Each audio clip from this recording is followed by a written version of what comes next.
I am Madison Timmons. I'm Chris Susi.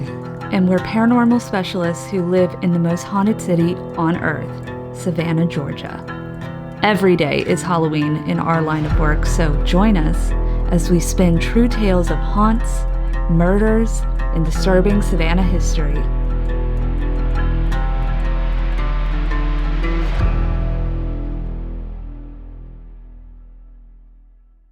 I'm Madison. I'm Chris. And welcome to the most haunted city on earth. Hello, and welcome back to another episode of the most haunted city on earth. My name is Madison Timmons. I'm Chris Susi. Chris is in the ether today. I'm just out there in space, wondering what's happening. Wondering where we are because it's snowing outside. And we're all It's scared. very peculiar. Savannah does not see snow often. No. If ever. Yeah, JT measured it up against our fence and said it was like 4 inches. 4 inches. It was crazy. Yeah, so basically today it's been quite unprecedented. It was a lot more snow than I remember from like 7 years ago when it did it. And the roads are insane. So Chris is joining us via Zoom for safety reasons. We did not want him to die. We have enough ghosts here. Mm-hmm. And Although I would totally come and haunt you guys. Just now. If you didn't. When I die, I'm coming. Yeah, you freaking better. Leave my microphone on. And I'll be there. What's your word, Chris? When you die, what's the word you're going to be throwing at us through the spirit box? Sasquatch. Sasquatch. That's exactly. I would be like, it's Chris. Like the moment I heard Sasquatch, even if he didn't say that. So true. Heard that. Yeah. So we went. We got on the road, and it's not a long drive, but my God, it felt long. It felt long. It was 5 miles per hour. Everything is ice because everything rained before it snowed. It rained before it snowed. So it was just insane. Yeah. Yeah. And then the snow on top of our car slowly would slide down as we were driving, and it was a very chaotic time. I got out on Liberty twice. Let's just put it that way, y'all. But we made it. Yeah. We made it. Nonetheless, we are here today, and we are going to be talking about the LaLaurie House of New Orleans, a cult classic, if you will. And the kind of idea that we're thinking with this is we've already announced to y'all that we're going to be doing Ghosts, which is basically a mobile podcast studio that we can take to these haunted locations. And so we thought it would be a fun idea to cover different locations that we plan to go to. Now, I will clarify with the LaLaurie House, you can't go into it currently unless something changes in the next few years. But New Orleans is definitely on our list, and this is by some standards and various opinions, one of the more haunted properties in New Orleans. And so, Oh, absolutely. So we're going to be doing that, but we're also going to do a little cross-pollinating here of podcasts. As some of you might know, JT and I do a little spinoff, true crime podcast called From One to Wicked, where we basically take different crimes and criminals and all those fun things, and we rank them on a scale of from 1 to wicked based off of 5 different categories.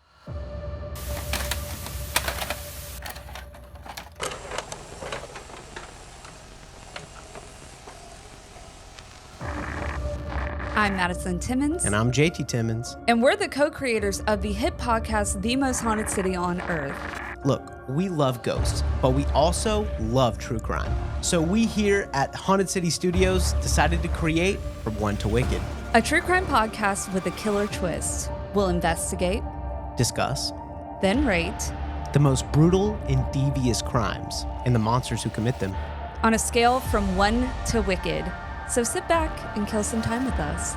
And remember, next time you're walking down the street, You might just be passing a perfect wicked 10. And those categories include brutality, premeditation, motive, difficulty of investigation, and body count.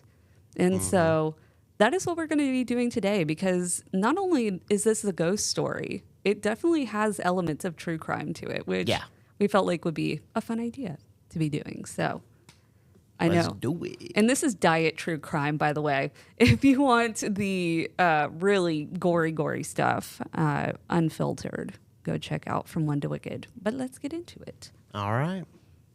So, the LaLaurie house, standing on the corner of Royal and Governor Nichols Streets, is an infamous 3-story antebellum estate that has captured millions of tourists, film crews, and even Hollywood actors' attention. The Empire-style mansion is located at 1140 Royal Street in New Orleans and was originally the home of Delphine LaLaurie and renowned as one of the most haunted properties in the city. So the LaLaurie Mansion is located in the French Quarter. Most people probably know of this place because of American Horror Story. A season they did a few years back was based about, around Madame LaLaurie and her house and the things she did. By all accounts, you could probably argue that in real life, Madame LaLaurie most likely was the first female serial killer in America. A lot of people died at that house, and it's, theorized that it was at the hands of Madame LaLaurie. The mansion holds a dark history as the former residence of the wealthy socialite was infamous, if you will, for an alleged torture of enslaved people within its walls. Oh, yeah. It's a dark one today, y'all. Oh, yeah. But since its creation in 1831, the LaLaurie Mansion has undergone numerous transformations, continually finding new purposes in the heart of the French Quarter. And this iconic residence stands as a premier attraction in city tourism, a big spot for visitors to visit just from outside of it, since we can't go inside currently, and all over the world who are eager to immerse themselves in the rich folklore of New Orleans. And notably, the mansion briefly belonged to the renowned Oscar-winning actor Nick Cage. It's true. Yeah, and we'll talk a little bit more about that before he unfortunately lost it to foreclosure in 2009. But the history of the property has definitely been sinister and has inspired film and TV, including the 3rd season of the horror drama television show American Horror Stories. The New Orleans Preservation Foundation is proud to present the haunted home tour of the notorious Madame LaLaurie. This very house, the center of New Orleans high society, was also a place of abject horror. No. Excuse me, you can't just barge in on the tour without purchasing a ticket. You're giving us a tour for free. Free, of course. The Code Noir, a decree that dictated the conditions of slavery, did not exist on these grounds. It was replaced by the Madame's own code of terror. And the torture she inflicted on her slaves would spawn 179 years of hauntings. And so recently it is owned and was bought by a Houston-based energy trader, Michael Whalen, and is now back on the market for $10.25 million. So if anybody out there listening has some spare change, it's a great place. It's a great location. Fantastic. You get some ghosts, you get some gore, you get to spend a lot of money, if you will. You get to sleep where Nick Cage slept. I mean, that in itself's got to be worth at least $5 million. It has to be, at least. But yeah, now that we kind of got the brief overview going, let's talk a little bit about Madame LaLaurie. So Marie Delphine McCarthy was born on March 19th, 1787, on a very large plantation in the Upper Ninth Ward neighborhood, now known as Bywater, and came from a wealthy and aristocratic family. Her grandfather, a distinguished member of the French Royal Navy, managed this plantation, which was a major producer of cotton, sugar, and indigo.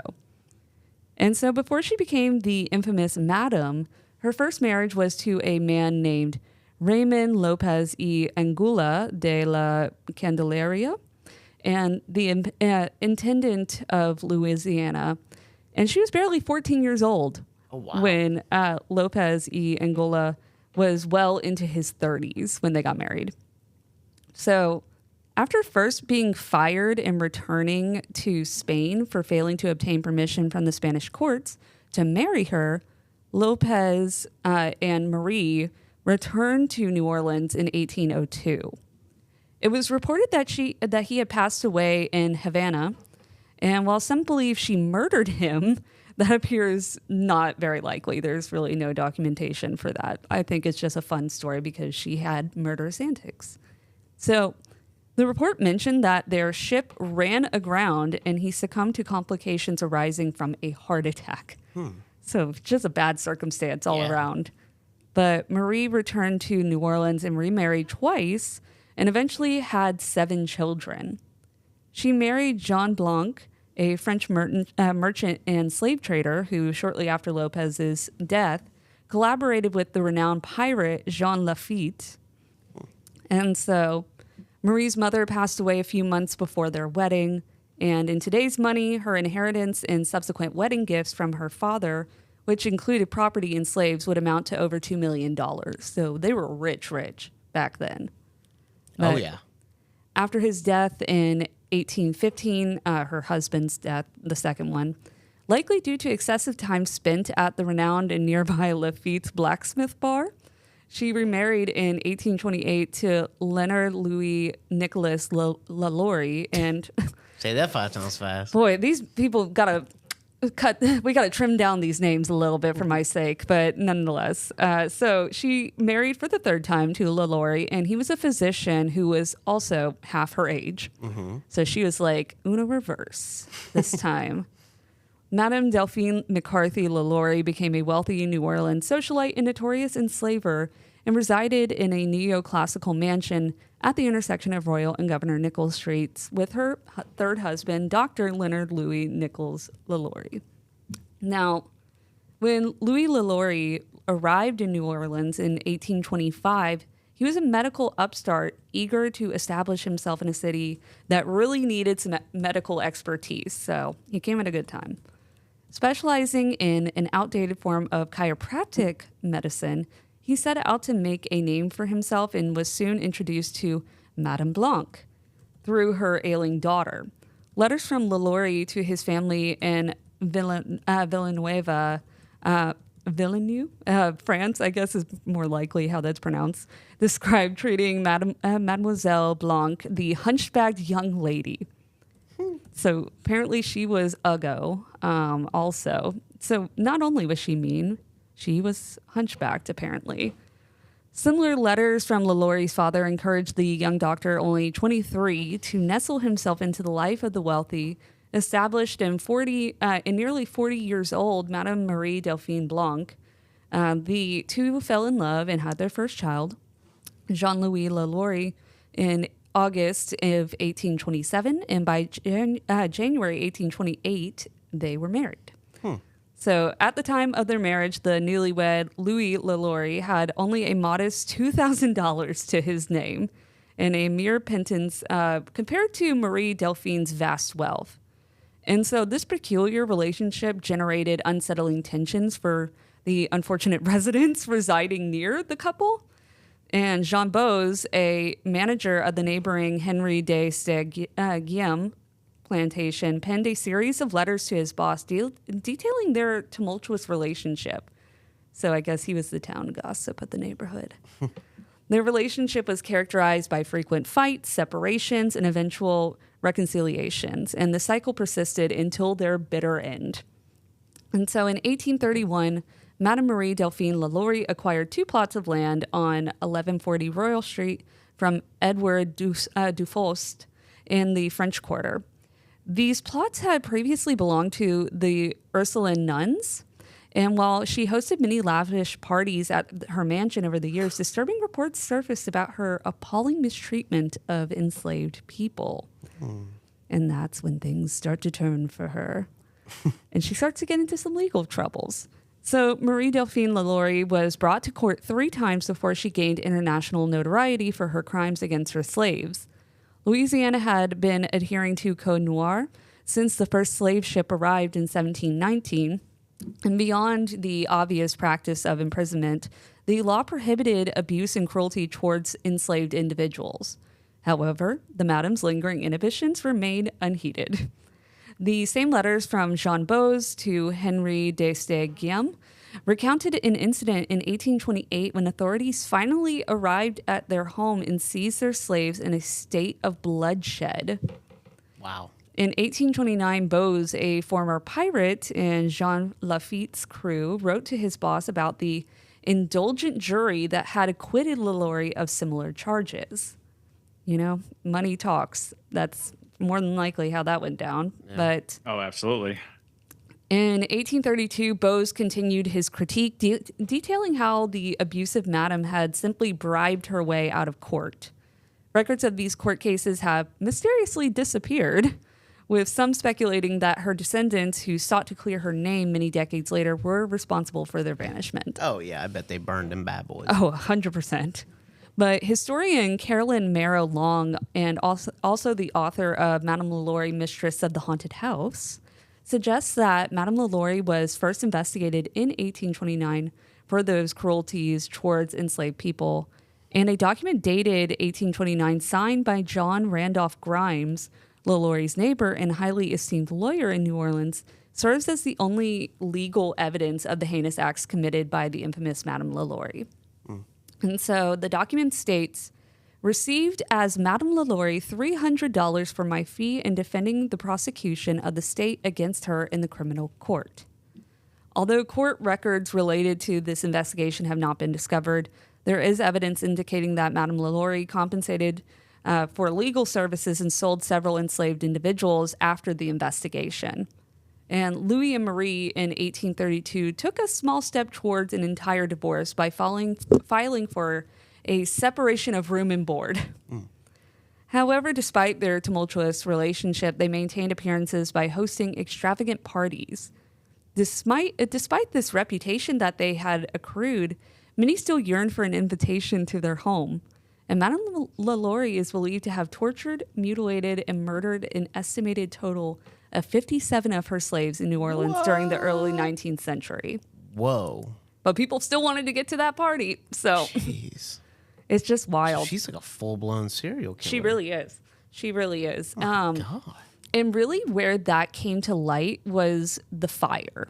That really just ripped all the curtains back, you know? And so on April 10th, 1834, a horrific fire engulfed the LaLaurie Mansion.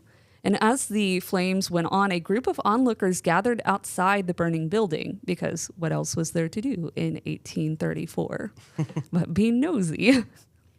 And so, as reported by, according to the New Orleans Bee, which is the city's French language newspaper, several individuals approached the home requesting the keys to enter, but were met with a gross and insulting rejection. She wasn't giving anybody those keys because she had something to hide.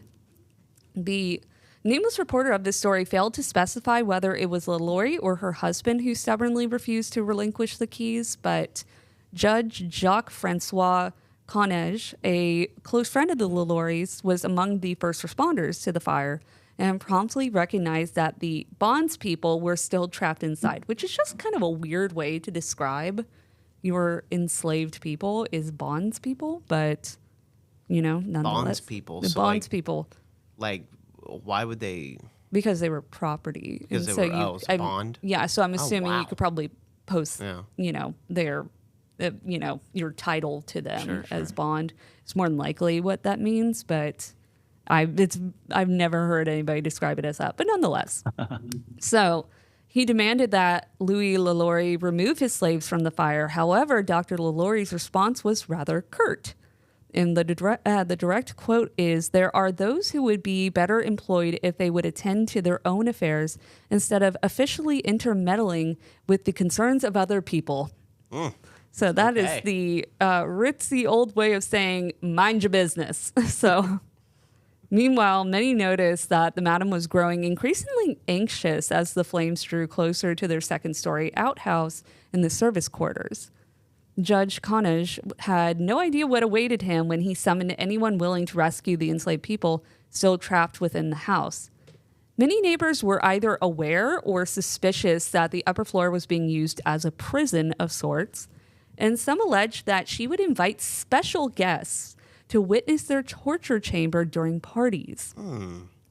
Which I'm like, I don't even know how that conversation starts. It's like, hey, You want to see what I got upstairs? It's like, no, I don't want to see what you have upstairs if you're acting like that. That's weird. No, it's crazy.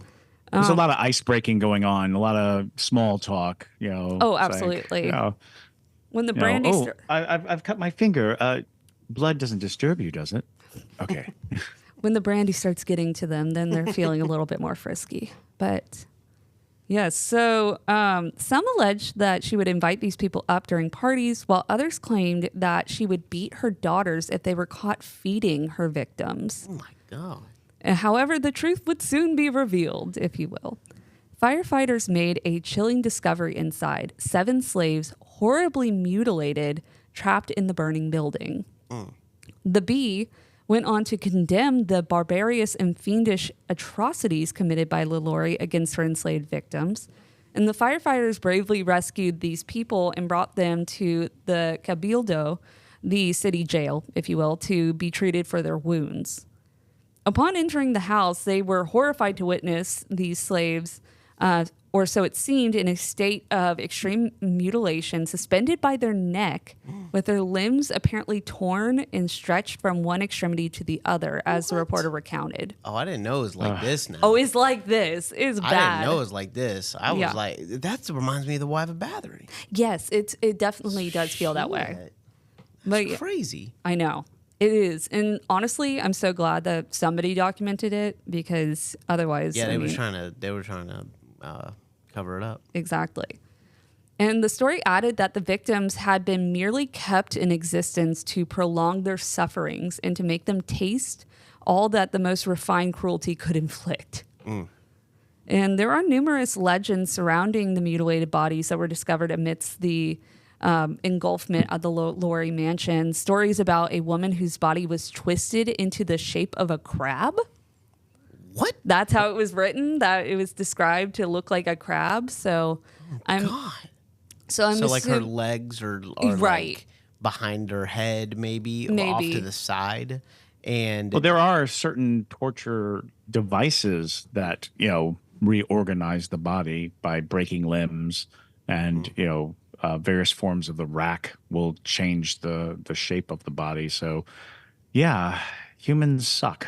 Humans suck. That's a great way to put it. And yeah, But she definitely sucked. I would like to just add that for anyone listening, if you go to what's the city down there? It's right St. Augustine. St. Augustine. St. Augustine. You already know where I'm going with this. If you ever go to St. Augustine and go to the Torture Museum, Chris designed it. Yep. And if you get the audio tour, you'll hear my voice. We got it. Yes, I was definitely doing that. And the same for the Chicago Torture Museum, same company. Fair enough. Yeah. It was pretty cool. It is very cool. I went up to the guy behind the counter. And I was like, "Yeah, we kind of know that guy. Like, he's like our best friend. It's cool. It's whatever." And the guy was like, "Cool. It's gonna be $20." Literally, like, okay. Literally though. But yeah, so she definitely had her fair share of torture, if you will. So you had the crab lady, and then others had supposedly their mouths sewn shut. And there was a woman chained to the kitchen stove that was one of the first rounds of people that were found during the fire. And so, yeah.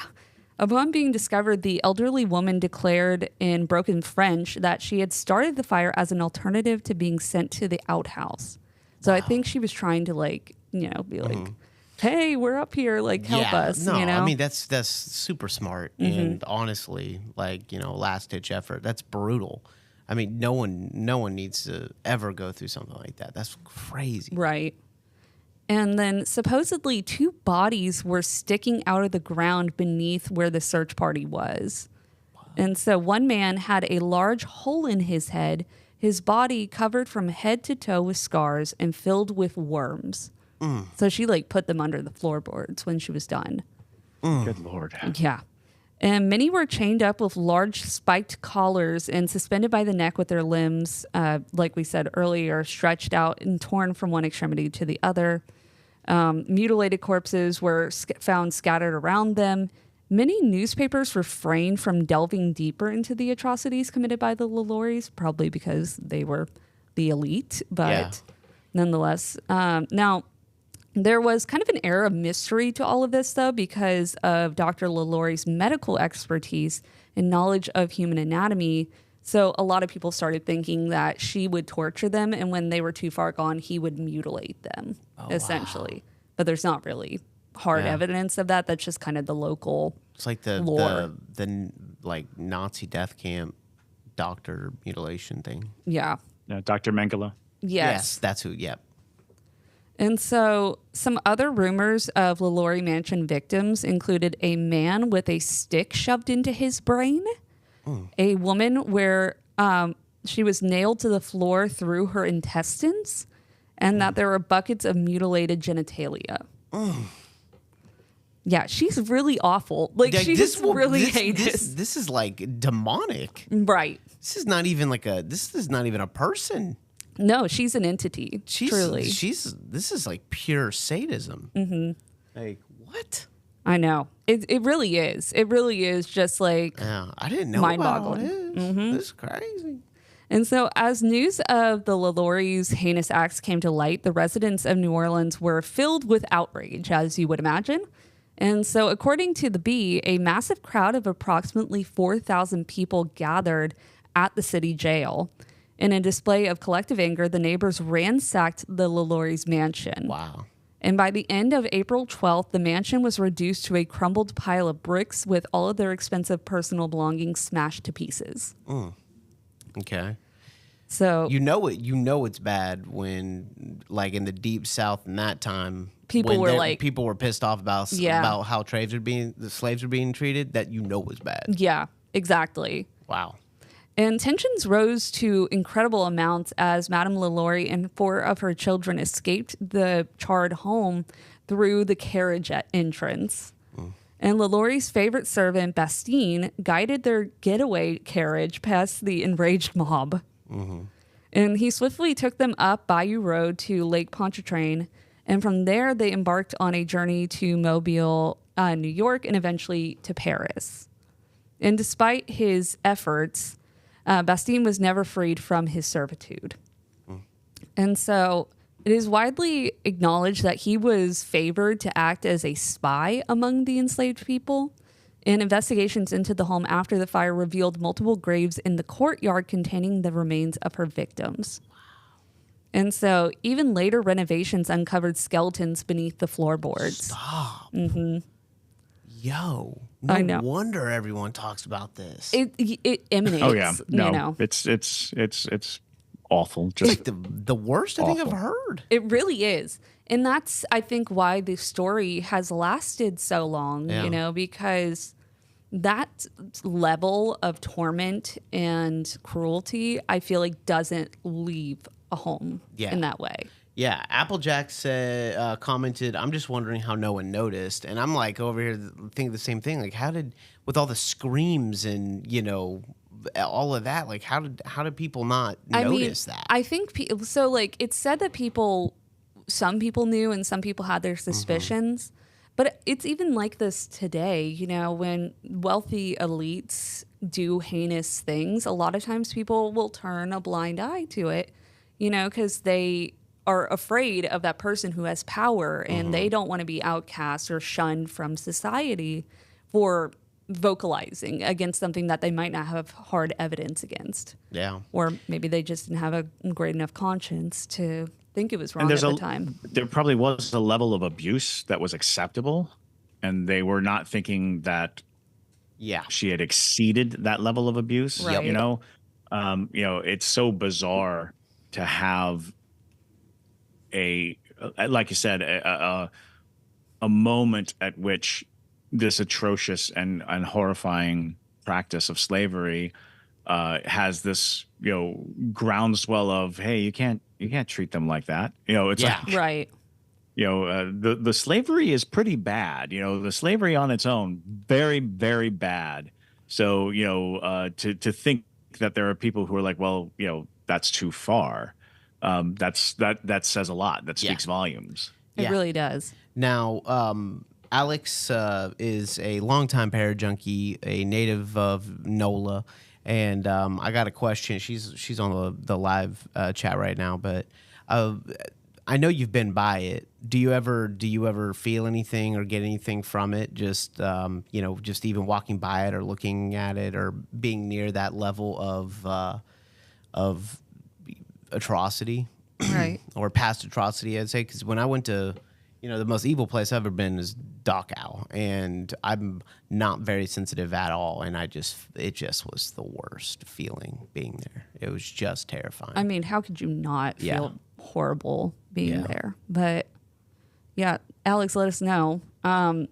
So kind of wrapping up Madame LaLaurie's life, if you will. So after a long illness, Madame LaLaurie passed away in December 7th, 1849 in Paris, and was laid to rest originally at Cemetery of Montmartre.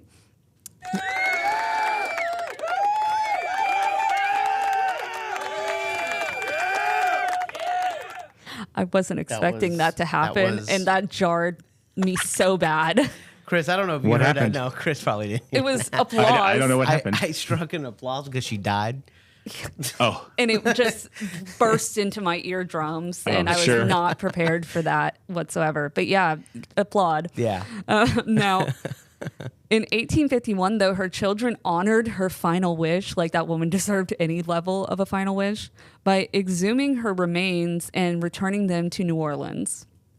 And so she is now interred at St. Louis number 1 Cemetery in New Orleans in the Blanc family tomb, which her son Paulin Blanc had purchased some years earlier. And although there are no official records of her internment, it's likely that this is where she rests today, as it would have been difficult to vandalize the tomb. And the first official record of the tomb being used was for her granddaughter in 1884. So Madame LaLaurie, who briefly considered returning to New Orleans in 1842, spent the rest of her life living very lavishly in Paris, squandering money she didn't have. I see. So she, there's even a lot of question as to whether she made it back. I think there's still debate on whether or not she was even entered, because I think there's a plaque at the grave that marks her death at 1842, which was like 7 years prior to the death on record. right. And it's one of those like, is she in there? Maybe she's in there. We don't know, because no one kept up with documents at the time. Exactly. And especially if you're moving people around, I mean, they're not going to necessarily keep a whole record of that. But when she was living in Paris, her son-in-law, Augustin de Lassus, squandered her finances for his own gain and possibly as revenge for ruining the family name, basically. In a series of letters from Paulin to de Lassus reveals that she never felt remorse for her cruel actions and was almost completely unaware of them. Paulin, my lord. I know. Paulin states Madame LaLaurie had no idea about the reason for her departure from New Orleans. And Louis Leonard Nicolas LaLaurie, the doctor she was married to, abandoned his family in Paris a few years after their arrival. And he also met his demise in Havana, Cuba, on October 15th, 1862, and was laid to rest in Montmartre, Paris, with him any evidence of his involvement in the atrocities that occurred. But many believe that a curse was left behind when Madame LaLaurie made her exit all those years ago, that she left some kind of curse upon the property. It's called evil. Yeah, I was about to say. It's called- Like, she did the. Just stained. It's just Right. deep, terrible stains. Exactly. And just for one quick little other account that just is an interesting little side bit about some of the history of the property, in a second volume of Retrospect of Western Travel, published in 1838 by author Harriet Martineau, delved into the infamous case of Madame Delphine LaLaurie in the house fire that basically ruined her residence.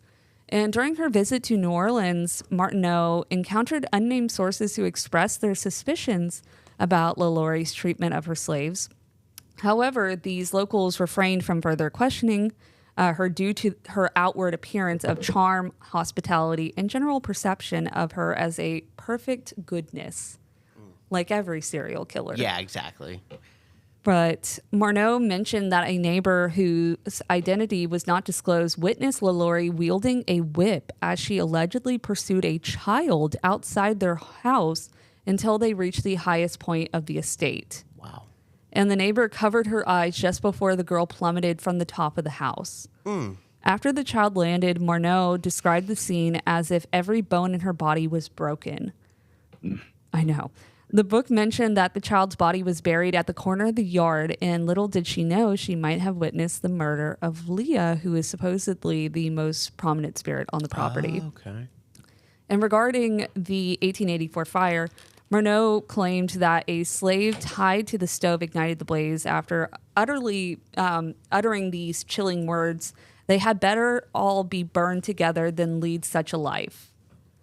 Marneau recounted the experience where people who entered LaLaurie's home discovered all of these mutilated slaves, and after being confronted by enraged crowds outside the home, the book stated that LaLaurie fled with absolutely no regard to the actual group that was protesting her.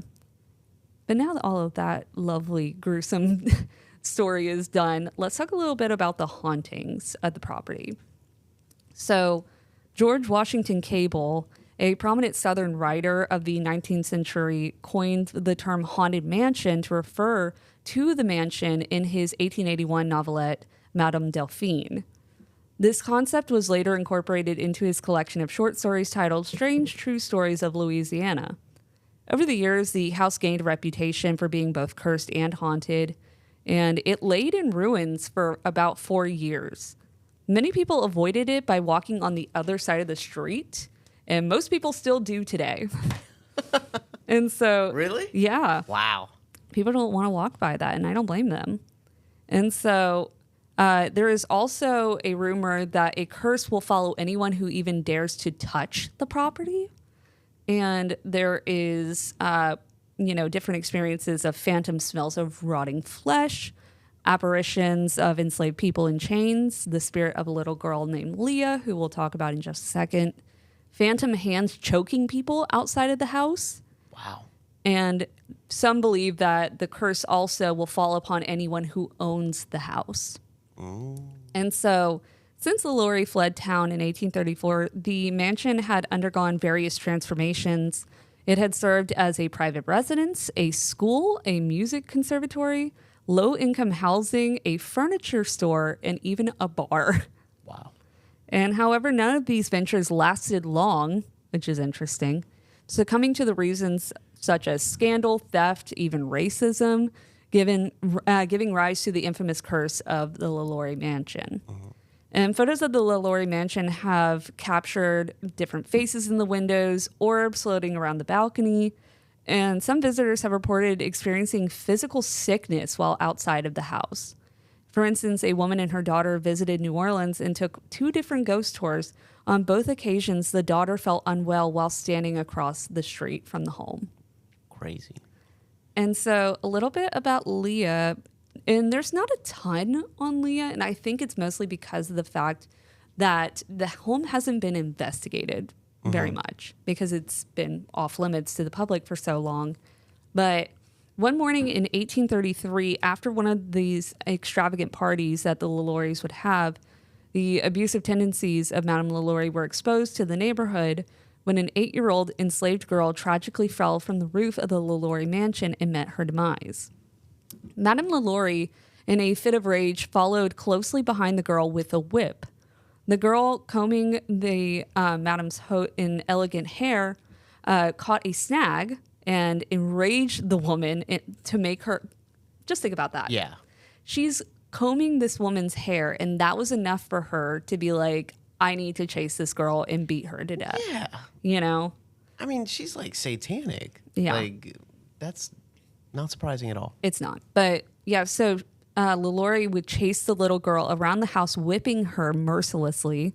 And the chase culminated to the roof where the terrified girl plummeted to her death. But her heinous crime was reported to the authorities, leading to the seizure of her slaves the first time. And she was found guilty of abusing 9 of them. But her insatiable violence knew no bounds, and her slaves were repurchased by family members and returned to the house through a series of deceptive maneuvers. God. I know. And although there are no official records of these events, there are letters from neighbors and other written documents that provide evidence of its occurrence. And one unfortunate woman who shared a wall with the infamous murderess heard the loud thud of a body hitting the ground during their argument.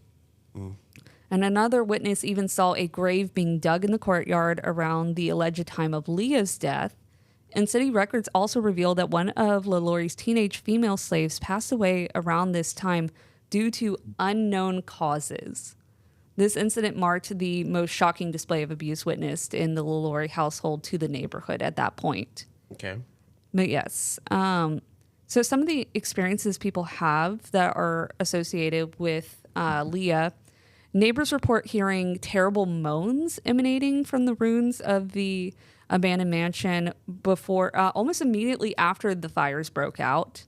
And the smoke cleared whispers of these spirits, if you will, were said to reside within the mansion and began to spread.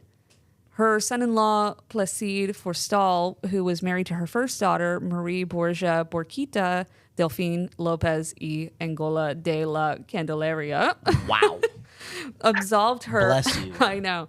Absolved her of her property in New Orleans shortly after her departure from the city, and subsequently sold the mansion and about 11 of the other 30 documented slaves owned at the time. And so what became of the other 19 remain unsettling. But in 1837, Forstall sold the house to Pierre E. Trestor. Trestor lived there for only 3 months from March to July. And a lot of people believe that it was the spirits that ran him out. Yeah. And so a lot of times when people encounter Leah, it is hearing footsteps. They see a little girl running through the halls. They hear screams. But a lot of that can, in my opinion, be associated to many of the tortured people who resided in this home. So, absolutely. Sure, it could just be a catch-all of what Leah is, but just because of the fact that there was documentation of a young girl that age being possibly killed on the property. But I think it's a combination of a lot of things. Sure. And so when it was a school, which is also so bizarre that they decided to do that. What? Yeah. It was a school? It was a girls' high school. Oh my God. And Can so, you imagine? right? Like, I can't. As if you don't hate school enough. It's like, oh, I got to go back to that place. Well, and listen to this, because it's even more out of pocket.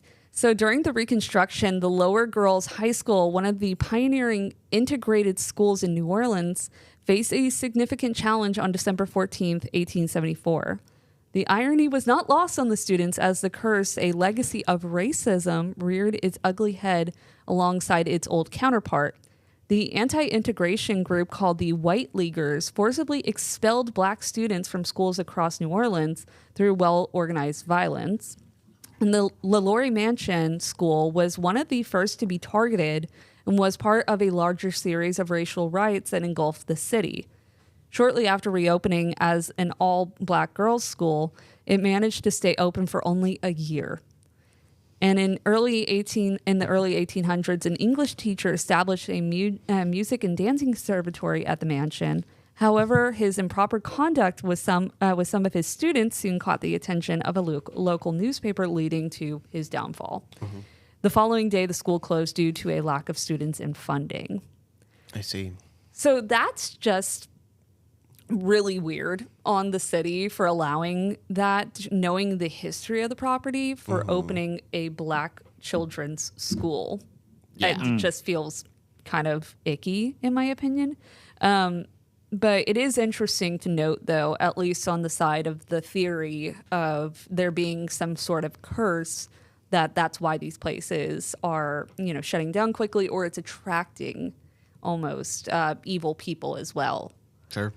But the death of Jules Vigny was an interesting piece as well. One of the most peculiar victims of the curse was Jules Vigny, the son of a wealthy French family Vigny, presumed dead since the Civil War, unexpectedly began living in the haunted mansion in secrecy for several years after the school closed. Oh. In 1892, Weird. I know, it's really weird. Super But weird.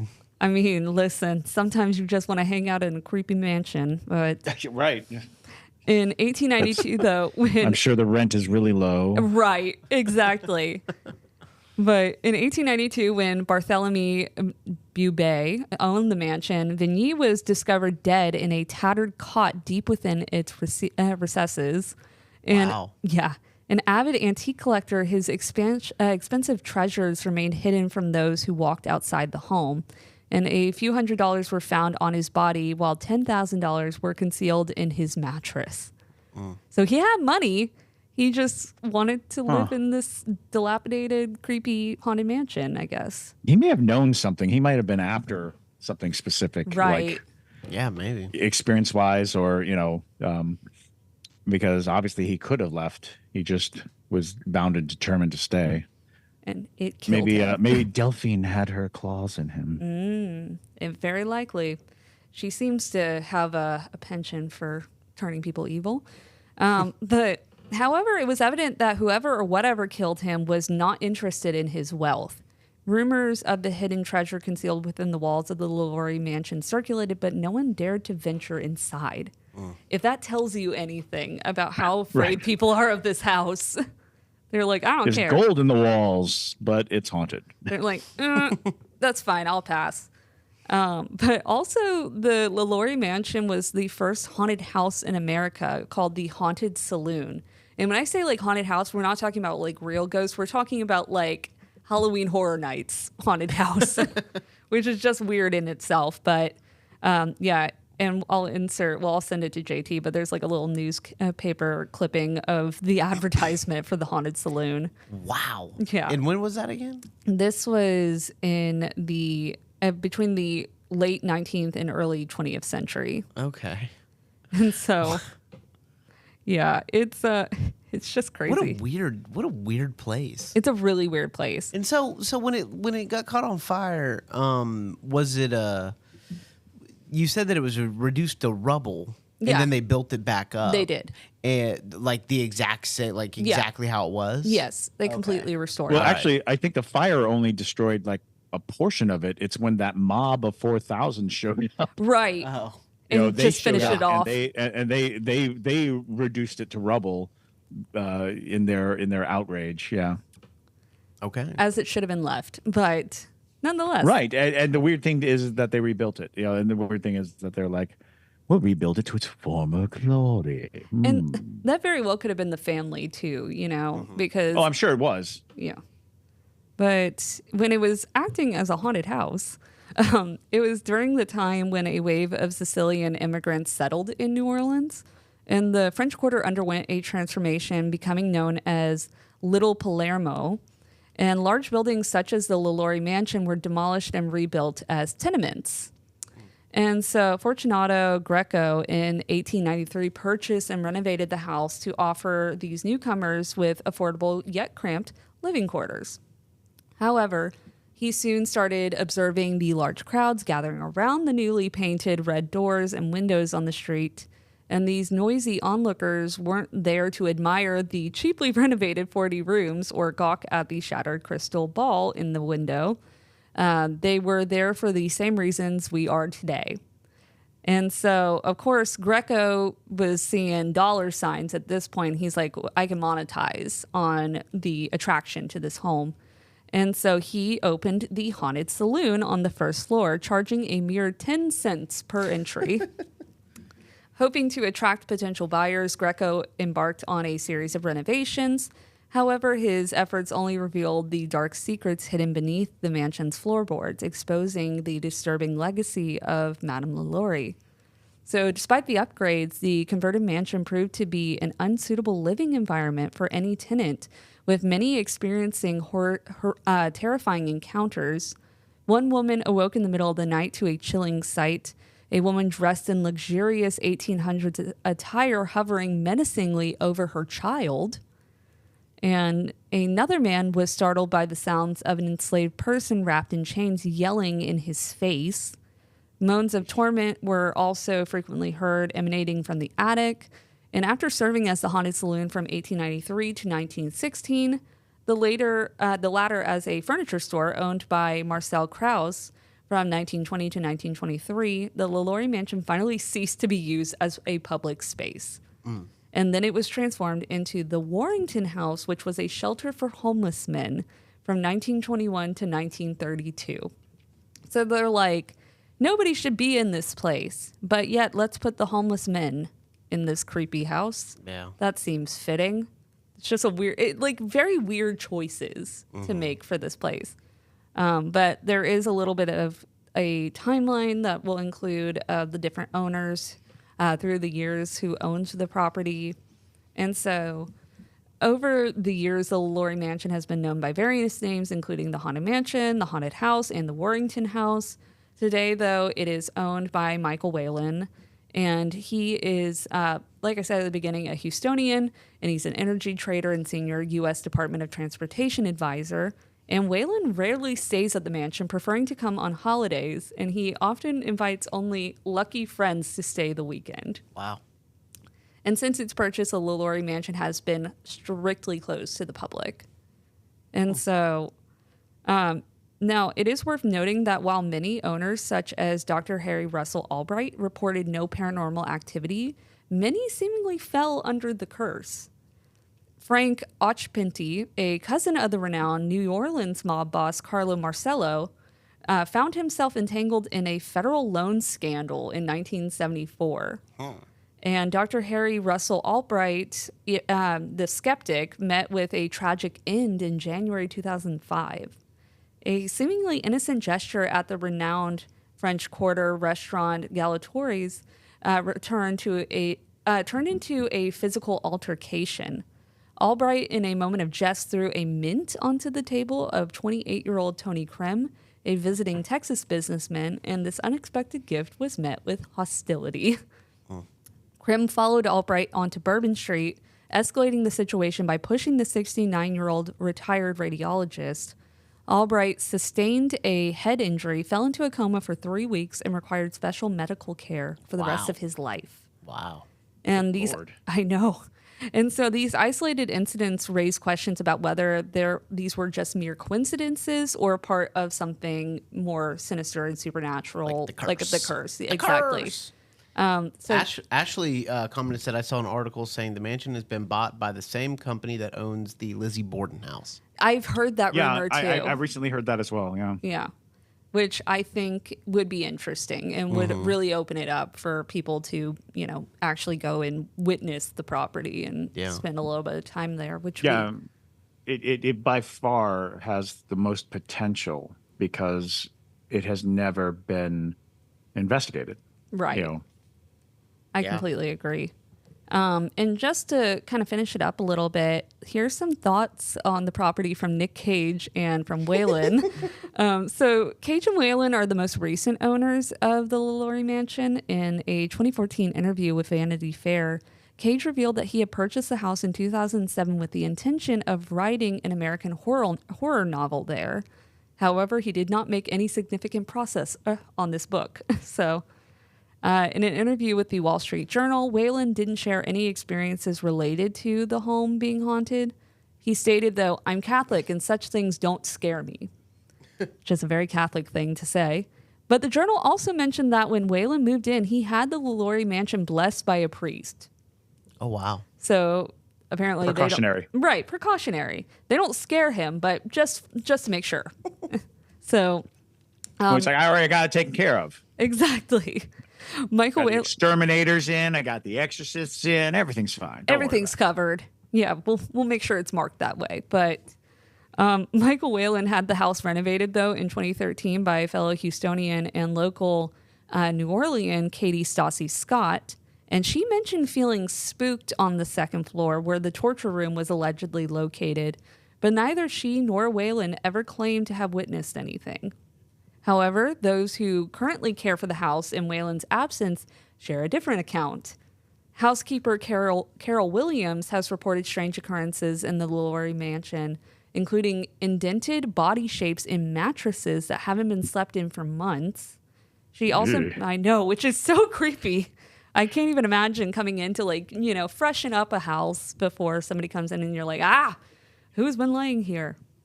But Goldilocks. Goldilocks, it's too firm. But It's too firm. It's too firm. It's too firm. She didn't stay in any of these beds. she didn't. But she also mentioned a faucet on the first floor that turns on by itself and a kitchen door that opens and closes randomly. And one Reddit user who recently worked as a house cleaner at the mansion shared their experience, and they only lasted a month due to the overwhelming smell of rotting flesh emanating from the second floor. Wow. Yeah. And on multiple occasions, they heard chains being dragged across the floor above them. And then one day she heard the sound of a girl screaming in heavy footsteps on the third floor, formerly the roof above her, which a lot of people attribute that to Leah. All right. And she attempted to help what she thought was a person in distress, but found no one. The woman quit the next day. And so that is what we have on the LaLaurie Mansion. And All right.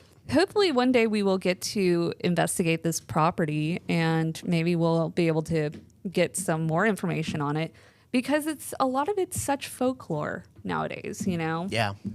So, as far as that rumor goes, that the Lizzie Borden people bought it, according to Onyx, which is my hunting app. Yeah. It basically just gives you like the elite version gives you names of who owns certain properties, so you can hit them up to hunt on their land. It is owned by Whale Nola, like whale is in the animal, Nola LLC, which is probably Michael Whale and Yeah, probably. yeah. But yeah, we'll So see. it's probably still owned by that person. Yeah, so now we're going to dive into ranking Madame LaLaurie. Yeah. All right. I already got my rankings. I'll start. Okay. Okay, so this is the fun part. All right. So brutality, I give her a 4. I'm playing no. 10. Absolute like She definitely gets a 10. 10 would give her a 11 if I could. Premeditation, because premeditation's hard for a like case like this. I'm gonna give her a 10 because basically it's she knew what she was doing and she bought she paid for humans to torture them. So She also paid for the implements to torture them with. yeah, exactly. So 10 for the premeditation, 10 for the motive because it is just pure sadism, and you know exactly what she wanted out Right. of this, like, and why. It's just the weirdest. It's crazy. Difficulty of investigation because she told everybody and all that. I'm giving her a 7 for that. No 10 there because I feel like this was going to come to a head no matter what. Right. And body count, I'm giving her a 10, which is hard to get on our It is really- true crime from 1 to Wicked. They don't get 10s, but I don't think it's going to be 57. I think it's more. Like, Yeah. I think it's for sure more. Yeah. Oh, sure, absolutely. We only got the ones in the house that night. Yeah. It's like that's an any given night Yes. situation. Right. At any given time, and then that's just because we can track like her buying and selling, but there's no telling that she only dealt with slaves. Yeah. Right. There's no telling that she wasn't taking in, just like homeless or Yeah. or preying on children. Lots of children deaths. So you're like, I think there's a good chance that this specific sickness of hers didn't restrain itself. I completely agree with that. Chris, you want to give your ratings if you got them? Well, they're pretty much a mirror. Brutality, it doesn't get more brutal. No, it doesn't. Than, Right. It doesn't get because one of the keys to this brand of brutality is that these are helpless people that you have complete power over, and this is what you choose to do with that power. It is full of such horror and terror and really, you just want to say I can't fathom Yeah. the machinations that allow you to do that to another human being. So yeah, brutality is definitely a 10. Premeditation, absolutely a 10. I think she at that point she was living for it. You know, Yeah. it wasn't just premeditation; it was preoccupation. You know, she looked for any excuse to lord over and exude this power. And you know, it's the classic serial killer motif. If the serial killer were just given carte blanche, and it's like, yeah, you know what, Yes. you're a serial killer, and we're not going to stop you. And it's just going to grow and grow and grow, and the appetite gets more and more and more. So you know, it's yeah, premeditation, absolutely. Motive is the same. I think it is obvious that the motive is ingrained. You know, she does not need a reason, because she is the reason. Who she is the reason she's doing it, and it doesn't. So yeah, you know, her motive is that she delights and you know, finds great joy in doing these terrible things. So it's like the difficulty of investigation is probably the only thing that raises the question. You know, because she did flaunt it, and she did She kind flaunted of, but the difficulty of investigation might also have to include whether or not they were able to pin it on her, because she was able to leave. She was Right. a free woman. She wasn't incarcerated. You know, she didn't suffer for her crime, which means that the evidence, whatever it was, no matter how damning, didn't sway anybody. So now the difficulty of investigation is about the time period, and it's about you know, Right. them not pursuing it with the appropriate, you know, fervent nature that was necessary. Also, the fact that it took someone burning the house down to bring Right. the evidence to light also suggests that the difficulty of investigation was high. It was high because people probably didn't care to investigate to you know, its proper conclusion, and in almost infuriatingly so, she got away with it. And getting away with it, to me, definitely ranks the investigation difficulty higher, simply because they must have missed what they needed Right. to pin it on her. So I'll go about a 9 on the difficulty of investigation. And the only reason I don't go to 10 is because it was discovered in her lifetime, that it was discovered. And, you know, had it been something they discovered after her death, it would have been a 10. But the fact that it happened, that they discovered it in her lifetime, that's a 9. And it's so high because they didn't put her in jail, because the investigation did not lead to incarceration. And then body count, in cases like this, even a low body count, because of the horror inflicted, still reigns high. Like if it were you know, only a few people that she really just tortured, you know, mercilessly, it would probably still be a higher number to me. But I go 10 because I think you're right. I think there is no accounting for how many people might have died, because who knows what the records missed, or what she was able to cover up, or, you know, because there's all these reports of bodies under the floor. There's the Aaliyah is supposedly buried in an unmarked grave on the property. That means that there are deaths that are not disclosed, that there may be many more victims. And we are focusing on the LaLaurie era of her life, which was after a good long time of her roaming around. Who knows what she got up to before she married LaLaurie?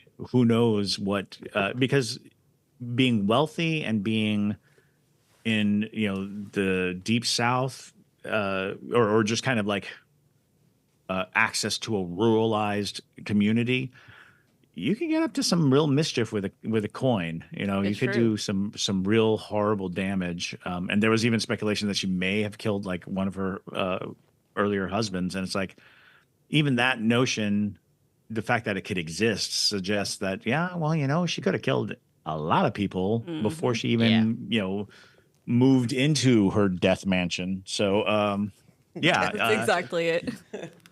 she definitely ranks with the worst of the worst. Oh yeah. I agree. Because it requires, it's not like telling other people to kill and being responsible in that way. Because I think Elizabeth Bathory had other people killing for her. Not good, still terrible and horrible, but I think that that Delphine got her hands dirty, and that makes her such a kind of a nightmarish character. She really is. And honestly, I mean, pretty much all of mine are the same. I had, for brutality, 10 for all the same reasons. Premeditation, 10 for all the same reasons. Motive, 10 for all the same reasons.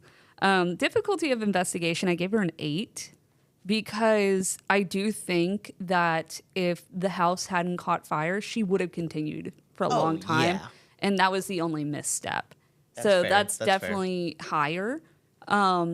But yeah, I think because she was a bit sloppy at times of, chasing the girl outside of the house with a whip, people seeing her like that, showing people the space, things of that nature, those are not necessarily great ways to get away with murder. She did get away with murder and a lot of it, but if you're looking at the, what not to do as a serial killer, those are two of the biggest ones.